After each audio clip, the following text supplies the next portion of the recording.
Hi hello friends, welcome back to my channel. ಈಗ ತುಂಬ ಬಿಸಿಲಿದೆ, so ಹಾಗಾಗಿ ತುಂಬ ಬಾಡಿ ಹೀಟ್ ಆಗುತ್ತೆ. ಸೊ ಒಂದು ಸಿಂಪಲ್ಲಾಗಿ ಜ್ಯೂಸು ಮತ್ತು ಹಾಗೆ ಮನೆಯಲ್ಲೇ ಇರುವಂತಹ ಪದಾರ್ಥನ ಸೇರಿಸಿ ಯಾವ ಥರ ಐಸ್ ಕ್ರೀಮ್ ಮಾಡ್ಕೋಬೇಕು ಅಂತ ಹೇಳಿ ತೋರಿಸ್ಕೊಡ್ತೇನೆ. ಪ್ಲೀಸ್ ನನ್ನ ಚಾನಲ್ ಇನ್ನೂ ಯಾರು ಸಬ್ಸ್ಕ್ರೈಬ್ ಮಾಡ್ಕೊಂಡಿಲ್ಲ, ಸಬ್ಸ್ಕ್ರೈಬ್ ಮಾಡಿಕೊಂಡು ವಿಡಿಯೋಸ್ ನೋಡಿ. ಸೊ ಹೇಗೆ ಮಾಡೋದು ಅಂತ ನೋಡೋಣ. ಜ್ಯೂಸ್ ಮಾಡಲಿಕ್ಕೆ ಒಂದು ಲೋಟದಲ್ಲಿ ನೀರು ತೊಗೊಂಡಿದ್ದೀನಿ. ಇದು ಸಬ್ಜಾ ಸೀಡ್ಸು. ಸೊ ಇದನ್ನು ಕಾಮಕಸ್ತೂರಿ ಬೀಜ ಅಂತಲೂ ಸಹ ಕರೀತಾರೆ. ಇದು ಗಂಧಿಗೆ ಅಂಗಡಿಯಲ್ಲಿ ಎಲ್ಲ ಸಿಗುತ್ತೆ. ಸೊ ಹಾಗೆ 1 ಸ್ಪೂನ್ ಬೆಲ್ಲ ತೊಗೊಂಡಿದ್ದೀನಿ. ಸೊ ಹಾಗೆ ಲೆಮನ್ ಒಂದು ಮತ್ತು ಸಾಲ್ಟ್. ನಿಮಗೆ ಇಲ್ಲಿ ಬೆಲ್ಲ ಬೇಡ ಅಂತಂದರೆ ಸಕ್ಕರೆ ಬೇಕಾದ್ರೂ ಸೇರಿಸ್ಕೊಳ್ಳಿ. ಸೊ ಬೆಲ್ಲ ಏನಕ್ಕಪ್ಪ ಅಂದರೆ ಅದನ್ನು ಸಹ ಬಾಡಿಗೆ ತುಂಬ ತಂಪು ಕೊಡುತ್ತೆ ಅಲ್ವಾ. ಸೊ ಅದಕ್ಕಾಗಿ ನಾನು ಬೆಲ್ಲನ ಯೂಸ್ ಮಾಡ್ತಾಯಿದ್ದೀನಿ. ಸಬ್ಜಾ ಸೀಡ್ನ ನಾವು ಒಂದು 2 ಅವರ್ಸು ನೀರಲ್ಲಿ ನೆನೆ ಹಾಕೋದ್ರಿಂದ ಅದು ಬ್ಲಾಕ್ ಜೀರಿಗೆ ಥರ ಇರುತ್ತೆ. ಸೊ ನೋಡಿ, ಈ ಥರ ನೀರಲ್ಲಿ ಹಾಕಿದ ತಕ್ಷಣ ಈ ಥರ ಆಗುತ್ತೆ. ಸೊ ಅದನ್ನು ಸಹ ಸೇರಿಸ್ಕೊತಾ ಇದ್ದೀನಿ. ಬೆಲ್ಲನ ಸೇರಿಸ್ಕೊಂಡಿದ್ದೀನಿ. ಬಾಡಿ ತುಂಬ ಅಂದರೆ ತುಂಬ ಕೋಲ್ಡ್ ಕೊಡುತ್ತೆ ಇದು. ನೀವು 1 ವೀಕು ಖಂಡಿತ ಟ್ರೈ ಮಾಡಿ ನೋಡಿ. ಎಷ್ಟು ಬಾಡಿ ಹೀಟ್ ಇದ್ದರೂ ಸಹ ಫುಲ್ಲು ಕೋಲ್ಡ್ ಆಗುತ್ತೆ. 100 ಗ್ರಾಮ್ ಪಾಕೆಟ್ ತೊಗೊಬಂದಿದ್ದೆ ನಾನು. ಈ ಬೇಸಿಗೆಯಲ್ಲಿ ನಾವು ಜಾಸ್ತಿ ಯೂಸ್ ಮಾಡ್ತೀವಿ ಇದನ್ನು. ನಾನು ನೀರಲ್ಲಿ ನೆನೆಸ್ಬಿಟ್ಟು ಫ್ರಿಜ್ಜಲ್ಲೇ ಇಟ್ಕೊಂಡಿದ್ದೆ. ಮಾರ್ನಿಂಗು ಎಲ್ಲರೂ ಸಹ 1 ಸ್ಪೂನು ಸೇರಿಸ್ಕೊಂಡು ನೀರಲ್ಲಿ ನಾವು ಮಿಕ್ಸ್ ಮಾಡಿಕೊಂಡು ಕುಡಿತೀವಿ. ಸಾಲ್ಟು 1/4 ಸ್ಪೂನ್ ತೊಗೊಂಡಿದ್ದೆ. ಸೊ ಹಾಗಾಗಿ ಈಗ ಒಂದು ರೌಂಡು ಚೆನ್ನಾಗಿ ಮಿಕ್ಸ್ ಕೊಡೋಣ. ನಿಮಗೆ ಸಾಲ್ಟು ಬೇಡ ಅಂತಂದರೂ ಬೇಕಂದರೆ ಸ್ಕಿಪ್ ಮಾಡ್ಬೋದು, ಬಟ್ ರುಚಿ ಚೆನ್ನಾಗಿರುತ್ತೆ. ಒಂದ್ಸಲ ಸಾಲ್ಟ್ ಹಾಕಿನೂ ಟ್ರೈ ಮಾಡಿ. ಬೆಲ್ಲನೂ ಅಷ್ಟೇ ತುಂಬ ಹೆಲ್ತಿಗೆ ಒಳ್ಳೆಯದಲ್ವ. ಸೊ ಆಲ್ಮೋಸ್ಟು ಟೀಗೆ ತುಂಬ ಜನ ಬೆಲ್ಲ ಸಹ ಯೂಸ್ ಮಾಡ್ತಾರೆ. ಸೊ ನಮ್ಮನೇಲಿ ನಾನು ಟೀಗೆ ಬೆಲ್ಲ ಯೂಸ್ ಮಾಡಲ್ಲ, ಮತ್ತು ಮಕ್ಕಳಿಗೆ ಹಾಲಿಗೆಲ್ಲ ನಾನು ಬೆಲ್ಲನೇ ಯೂಸ್ ಮಾಡ್ತೀನಿ. ಬೆಲ್ಲದಲ್ಲಿ ತುಂಬ ಕಬ್ಬಿಣಾಂಶ ಎಲ್ಲ ಇದೆ. ಸೊ ನೀವು ಈ ಜ್ಯೂಸನ್ನ ಆಫ್ಟರ್ನೂನ್ ಆದರೂ ಅದನ್ನು ಕುಡಿಬೋದು. ಸೊ ಹಾಗೆ ಮಾರ್ನಿಂಗು ಸಹ ಕುಡಿಬೋದು. ತುಂಬ ಬಾಡಿ ಕೋಲ್ಡ್ ಆಗುತ್ತೆ. ಸೊ ಜ್ಯೂಸ್ ರೆಡಿಯಾಗಿದೆ. ಈಗ ನಾವು ಐಸ್ ಕ್ರೀಮ್ ಪ್ರಿಪೇರ್ ಮಾಡ್ಕೊಳ್ಳೋಣ. ಐಸ್ ಕ್ರೀಮ್ ಪ್ರಿಪೇರ್ಗೆ ದ್ರಾಕ್ಷಿ, ಗೋಡಂಬಿ ಮತ್ತು ಬಾದಾಮಿ ನಾನು ಎಲ್ಲ ಮಿಕ್ಸಿ ಮಾಡ್ಕೊಂಡಿದ್ದೆ. ಅಂದರೆ ಸ್ವಲ್ಪ ಸಣ್ಣ ಸಣ್ಣದಾಗಿ ಕಟ್ ಮಾಡಿ ಇಟ್ಕೊಂಡಿದ್ದೆ. ಸೊ ನೋಡಿ, ಇದು ನಾವು ಡಿಮಾರ್ಟಲ್ಲಿ ತೊಗೊಬಂದಿದ್ವಿ.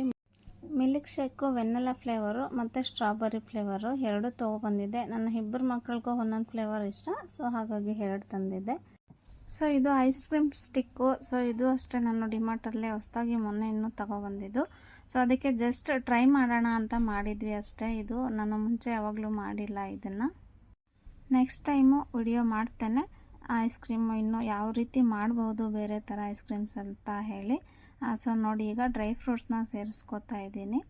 ಎಲ್ಲ ನೀಟಾಗಿ ಸ್ವಲ್ಪ ಸ್ವಲ್ಪನೇ ಸೇರಿಸ್ಕೊಳ್ಳಿ. ಸೊ ಡ್ರೈ ಫ್ರೂಟ್ಸು ಚೆನ್ನಾಗಿರುತ್ತೆ, ಬರೀ ಮಿಲ್ಕ್ ಶೇಕ್ ಇದ್ದರೆ ಚೆನ್ನಾಗಿರಲ್ಲ ಅಂತ ಹೇಳಿ. ಸೊ ಈಗ ಮಿಲ್ಕ್ ಶೇಕು ಸಹ ಸೇರಿಸ್ಕೊತಾ ಇದ್ದೀನಿ. ಬೇಸಿಗೆ ಅಲ್ವಾ, ಸೊ ಜಾತ್ರೆ ಟೈಮಲ್ಲೆಲ್ಲ ಇದೇ ಥರ ಐಸ್ ಕ್ರೀಮ್ಸ್ ಎಲ್ಲ ಇರುತ್ತೆ. ಸೊ ನೋಡಿ, ಜ್ಯೂಸಲ್ಲೂ ಐಸ್ ಕ್ರೀಮ್ ಮಾಡಬಹುದು ಅಲ್ವಾ. ಫ್ರೂಟ್ಸಲ್ಲೂ ಮಾಡ್ತಾರೆ. ಸೊ ಜ್ಯೂಸಲ್ಲೂ ಐಸ್ ಕ್ರೀಮ್ ಮಾಡಬಹುದು. ನಾನು ಮನೇಲಿ ಇರೋ ಜ್ಯೂಸಲ್ಲೇ ಮಾಡ್ತಾಯಿದ್ದೀನಿ. 2 ಥರ ಫ್ಲೇವರು ಸೇರಿಸ್ಕೊಂಡೆ. ಮನೇಲಿರೋ ಜ್ಯೂಸಲ್ಲೇ ಈ ಥರ ಮಕ್ಕಳಿಗೆ ಮಾಡಿಕೊಡಿ, ಖಂಡಿತ ಅವರು ಸಹ ಇಷ್ಟಪಟ್ಟು ಕುಡಿತಾರೆ. ಬಟ್ ಅವರೇ ಮಾಡಿದ್ದೇವೆ, ನಾವು ಮಾಡಿದ್ದೀವಿ ಅಂತ ಹೇಳಿ ಅವ್ರಿಗೂ ಒಂದು ಖುಷಿ ಸಹ ಇರುತ್ತೆ. ಸೊ ನೋಡಿ, ಎಲ್ಲನೂ ಸೇರಿಸ್ಕೊಂಡಿದ್ದೀನಿ. ಸೊ ಇನ್ನು 2 ಖಾಲಿ ಇತ್ತು. ಸೊ ಅದಕ್ಕೆ ಮನೆಯಲ್ಲಿ ಇನ್ನೊಂದು ಜ್ಯೂಸ್ ಇತ್ತು, ಸ್ಲೈಸು. ಸೊ ಅದನ್ನು ಸಹ ಒಂದ್ಸಲ ಟ್ರೈ ಮಾಡೋಣ, ಸ್ಲೈಸ್ ಯಾವ ಥರ ಬರುತ್ತೆ ಅಂತ ಹೇಳಿ ನೋಡೋಣ ಅಂತ ಅದನ್ನು ಸಹ ಸೇರಿಸ್ಕೊಂಡು.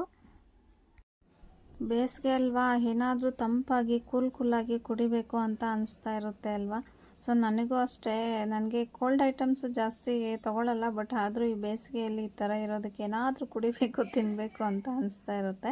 ಸೊ ನಿಮಗೂ ಹಾಗೆ ಅನಿಸಿರುತ್ತೆ ಅಂತ ಅನ್ಕೋತೀನಿ. ನೀವು ಈ ಥರ ಟ್ರೈ ಮಾಡಿದ್ದೀರಾ ಯಾವಾಗಲಾದರೂ ಒಂದ್ಸಲ ನನಗೂ ಕಮೆಂಟ್ ಮಾಡಿ ತಿಳಿಸಿ. ನಿಮ್ಮನೇಲಿ ಯಾವ ಥರ ಬಂದಿತ್ತು, ಚೆನ್ನಾಗಿ ಬಂದಿತ್ತಾ ಏನು ಅಂತ ಹೇಳಿ ನನಗೂ ತಿಳಿಸಿ, ಆಯಿತಾ. ನೆಕ್ಸ್ಟ್ ಟೈಮು ನಾನು ಬೇರೆ ಜ್ಯೂಸ್ ಅಲ್ಲ, ಸೊ ಬೇರೆ ಐಸ್ ಕ್ರೀಮ್ ಮಾಡೋದು ನಾನು ವಿಡಿಯೋ ಮಾಡ್ತೇನೆ. ಸೊ ನೋಡಿ, ಎಲ್ಲನೂ ನಾನು ಐಸ್ ಕ್ರೀಮ್ ಸ್ಟಿಕ್ ಹಾಕಿ ಆಯಿತು. ಸೊ ಈಗ ನಾನು ಫ್ರಿಜ್ಜಲ್ಲಿ ಸೇರಿಸ್ಕೊತಾ ಇದ್ದೀನಿ ಇದನ್ನು. ಇದು ರೇಟು ಸಹ ತುಂಬ ಕಡಿಮೆ ಇತ್ತು. ಸೊ ಹಾಗಾಗಿ ತೊಗೊಬಂದೆ. ನಾನು ತೊಗೊಬಂದಿಲ್ಲ, ನನ್ನ ಮಗಳು ಚೆನ್ನಾಗಿರುತ್ತೆ ಅಂತ ಹೇಳಿ ಅವಳೇ ತೊಗೊಂಡು. ಸೊ ನೋಡಿ, ಇದು 130 ಅಷ್ಟೇ ಇದಕ್ಕೆ. ಸೊ ನೋಡಿ, ಈಗ ನಾನು ಫ್ರಿಜ್ಜಲ್ಲಿ ಈಗ ಸೇರಿಸ್ಕೊತಾ ಇದ್ದೀನಿ. ಸೊ ನೋಡಿ, ಫ್ರಿಜ್ಜಲ್ಲಿ ಹಿಟ್ಟಾಯಿತು. ಸೊ ಇದು ಒಂದು 2 ಅವರ್ಸ್ ಇಲ್ಲ 3 ಅವರ್ಸ್ ಆದರೂ ಆಗಲಿ. ಸೊ ನಾನು ಇಲ್ಲಿ ನೈಟು ಇಟ್ಬಿಟ್ಟು ಮಾರ್ನಿಂಗು ತೆಗ್ದೆ ನಾನು. ಸೊ ನೋಡಿ ಎಷ್ಟು ಚೆನ್ನಾಗಿ ಐಸ್ ಕ್ರೀಮ್ ಆಗಿದೆ ಅಂತ. ಬನ್ನಿ ನೋಡೋಣ ಚೆನ್ನಾಗಿ ಬಂದಿದೆಯಾ ಅಂತ. ವಾವ್, ನೋಡಿ ತುಂಬ ಚೆನ್ನಾಗಿ ಬಂದಿದೆ. ಸೊ ನೋಡಿ ನನ್ನ ಮಗಳು ಓಪನ್ ಮಾಡ್ತಾ ಇದ್ದಾಳೆ. ನನಗಂತೂ ತುಂಬ ಖುಷಿ ಆಯಿತು. ಓಪನ್ ಮಾಡಿದ ತಕ್ಷಣ ಫ್ರಿಜ್ಜಿಂದ ಹೊರಗಡೆ ತೆಗ್ದಿದ್ದ ತಕ್ಷಣ ಒಂದು 5 ನಿಮಿಷ ಹಾಗೆ ಬಿಡಿ, ಕೂಲ್ ಆಗಲಿ. ಸೊ ಆಮೇಲೆ ನೀವು ಓಪನ್ ಮಾಡಿ, ಇಲ್ಲ ಅಂತಂದರೆ ಅದು ನೀಟಾಗಿ ಬರಲ್ಲ. ನೋಡಿದ್ರಲ್ವಾ ಎಷ್ಟು ಚೆನ್ನಾಗಿ ಐಸ್ ಕ್ರೀಮ್ ರೆಡಿ ಆಗಿದೆ ಅಂತ ಹೇಳಿ. ಖಂಡಿತ ನೀವು ಒಂದು ಸಲ ಟ್ರೈ ಮಾಡಿ ಅಂತ ಹೇಳ್ತೇನೆ ಫ್ರೆಂಡ್ಸ್. ನಮಗಂತೂ ತುಂಬ ಇಷ್ಟ ಆಯಿತು ಇದು. ನೋಡಿದ್ರಲ್ವ ಎಷ್ಟು ಸಿಂಪಲ್ಲು, ಎಷ್ಟು ಈಸಿ ಅಂತ ಹೇಳಿ. ಇದೇ ಥರನೂ ನಾವು ಐಸ್ ಕ್ರೀಮ್ ಮಕ್ಳು ತಿನ್ನಬೇಕು ಅಂತಂದರೆ ನೀವು ಈ ಸಲ ಟ್ರೈ ಮಾಡಿ. ನೋಡಿದ್ರಲ್ವ ಕಲರ್ ಐಸ್ ಕ್ರೀಮು, ಪಿಂಕು ಮತ್ತು ಆರೆಂಜು. ಇನ್ನೊಂದು ಐಸ್ ಕ್ರೀಮು ಮಗಳು ಬೇಡ ಮಮ್ಮಿ ಅದು ಹಾಗೇ ಇರಲಿ, ನೆಕ್ಸ್ಟ್ ಡೇ ತಿನ್ನೋಣ ಅಂತ ಹೇಳಿದರು. ಸೊ ಅದಕ್ಕೆ ಅದನ್ನು ಹಾಗೆ ಫ್ರಿಜ್ಜಲ್ಲಿ ಇಟ್ವಿ. ನೀವು ಮಕ್ಕಳಿಗೆ ಒಂದು ಸಲ ಈ ಥರ ಟ್ರೈ ಮಾಡಿ, ಕಲರಾಗಿ. ನಮಗೆ ಬೇಕ್ರಿಯಲ್ಲಿ ಸಿಗೋ ಥರ ಕುಲ್ಫಿ ಥರನೇ ಇದೆ ಅಲ್ವಾ, ಸಿಂಪಲ್. ಅಂಡು ನಾವಿನ್ನೂ ಡ್ರೈ ಫ್ರೂಟ್ಸ್ ಎಲ್ಲ ಸೇರಿಸಿರೋದಕ್ಕೆ ಚೆನ್ನಾಗಿರುತ್ತೆ. ನಿಮಗಿನ್ನೂ ಬೇರೆ ಡ್ರೈ ಫ್ರೂಟ್ಸು ಮನೆಯಲ್ಲಿ ಬೇರೆ ಡ್ರೈ ಫ್ರೂಟ್ಸ್ ಇತ್ತು ಅಂತಂದರೆ ಸೇರಿಸ್ಕೊಳ್ಳಿ. ನೋಡಿದ್ರಲ್ವಾ, ಒಂದೇ ವಿಡಿಯೋದಲ್ಲಿ ಜ್ಯೂಸು ಮತ್ತು ಐಸ್ ಕ್ರೀಮು ಯಾವ ಥರ ಮಾಡಿದ್ವಿ ಅಂತ ಹೇಳಿ ತೋರಿಸ್ಕೊಟ್ಟಿದ್ದೀನಿ. ನೆಕ್ಸ್ಟ್ ವಿಡಿಯೋದಲ್ಲಿ ಮತ್ತೆ ಒಂದು ಹೊಸ ರೆಸಿಪಿಯೊಂದಿಗೆ ಬರ್ತೇನೆ. ನಿಮಗೂ ಈ ಥರ ವಿಡಿಯೋಸು ಇಷ್ಟ ಆಗಿದ್ದರೆ ಪ್ಲೀಸ್ ನನ್ನ ಚಾನಲ್ಗೆ ಸಬ್ ಆಗಿ. ಹಾಗೆ ವಿಡಿಯೋಸ್ ಇಷ್ಟ ಆದರೆ ಲೈಕ್ ಮಾಡಿ, ಫ್ಯಾಮಿಲಿ ಫ್ರೆಂಡ್ಸ್ ಜೊತೆ ಶೇರ್ ಮಾಡಿ. Thank you so much for watching video. Please ಎಲ್ಲರೂ ಸಬ್ ಮಾಡಿಕೊಂಡು ನನ್ನ ವಿಡಿಯೋಸ್ ನೋಡಿ ಅಂತ ಹೇಳಿ ನಾನು ನಿಮ್ಮಲ್ಲಿ ಕೇಳ್ಕೊತೇನೆ. Thank you so much. Bye. Next ವಿಡಿಯೋದಲ್ಲಿ ಮತ್ತೆ ಸಿಗ್ತೇನೆ.